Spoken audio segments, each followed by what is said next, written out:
Halo,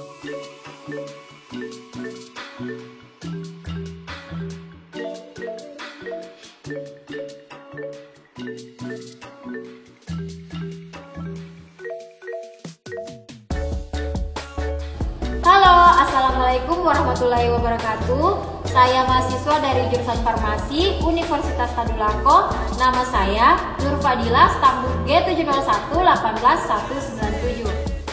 Assalamualaikum warahmatullahi wabarakatuh. Perkenalkan, nama saya Siti Anissa, stambuk G701-18097.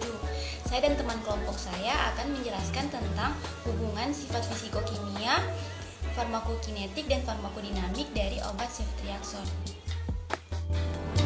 Nah, di sini saya akan menjelaskan tentang hubungan struktur sifat fisika kimia obat ceftriaxone dengan proses penembusan membran biologis. Apa itu ceftriaxone? Jadi, ceftriaxone merupakan antibiotik golongan cefalosporin generasi ketiga.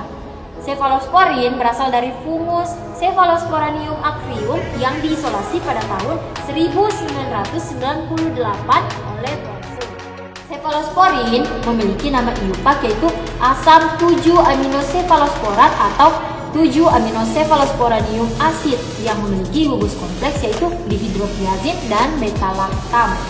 Nah, untuk mekanisme kerja antibiotik ceftriaxone ini, ia bekerja pada bakteri gram negatif spektrum luas dan juga pada organisme yang telah resistensi terhadap antibiotik sebelumnya.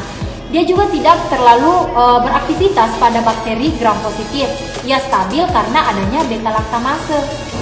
Nah, aktivitas bakterisidal yang dihasilkan yaitu dengan menghambat sintesis dinding sel dengan mengikat satu atau lebih protein pengikat penisilin dan memberikan efek antimikroba dengan mengganggu sintesis peptidoglikan yang merupakan komponen struktural dinding sel, sehingga bakteri tersebut akhirnya membusuk karena aktivitas enzim autodidih dinding sel yang beracun.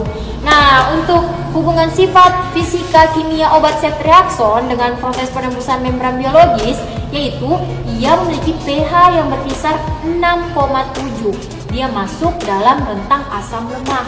Ceftriaxone memiliki pemerian putih kekuningan, bubuk kristal yang mudah larut dalam air, sedikit larut dalam metanol, serta dia sangat sukar larut dalam etanol.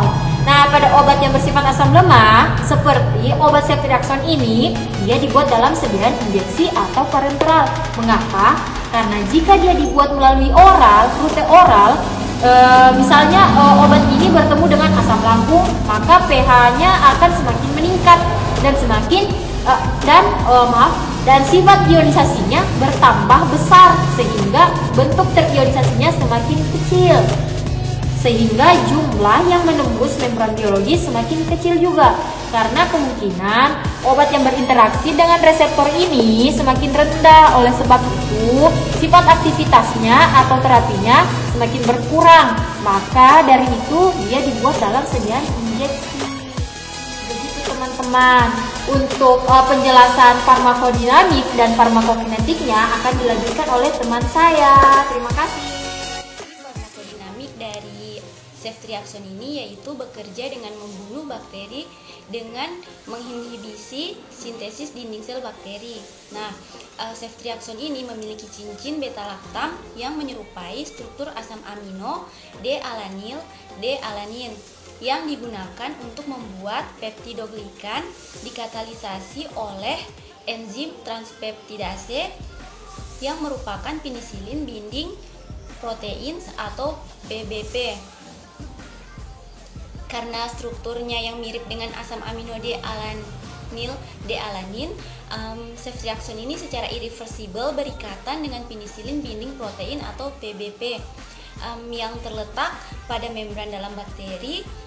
Ikatan ini kemudian mengaktifasi PBP sehingga mengganggu proses transpeptidasi peptidoglikan yang berperan menentukan kekuatan dan rigiditas membran sel. Nah, sebagai hasilnya sel akan lisis akibat rusaknya integritas membran sel. Sebagai cefalosporin generasi ketiga, ceftriaxone adalah antibiotik spektrum luas dibandingkan dengan cefalosporin generasi pertama dan kedua. Nah, ceftriaxone ini memiliki aksi yang lebih baik dengan melawan bakteri gram negatif dan memiliki efikasi yang lebih rendah dalam melawan bakteri gram positif. Jadi farmakokinetik dari ceftriaxone yaitu pemberian secara intramuskuler, diabsorpsi secara menyeluruh pada pemberian dosis 1 gram secara intramuskuler. Nah, ceftriaxone akan mencapai konsentrasi plasma puncak sebesar 81 mg per liter. Nah, dalam 2-3 jam. Pada pemberian 1 gram ceftriaxone secara intravena, konsentrasi puncak plasma mencapai 250 mg per liter. Jika pemberian dilakukan secara bolus dan 150 mg per liter pada pemberian secara infus. Nah, ceftriaxone didistribusikan dengan baik ke dalam cairan dan jaringan tubuh. Sebanyak 85-95% berikatan dengan protein plasma. Nah, volume distribusi berkisar antara 5,8 sampai 13,5 liter. Nah, obat ini dapat melewati sawar darah otak dan mencapai konsentrasi terapeutik pada cairan cerebrospinal. Ceftriaxone ini ditemukan dapat melewati plasenta dan ASI dalam konsentrasi yang rendah. Nah, ceftriaxone ini dimetabolisme di hati. Sebagian besar obat ini diekskresikan melalui urin, yaitu sebanyak 40-67%. Nah, sisanya disekresikan ke dalam cairan, empedu dan ditemukan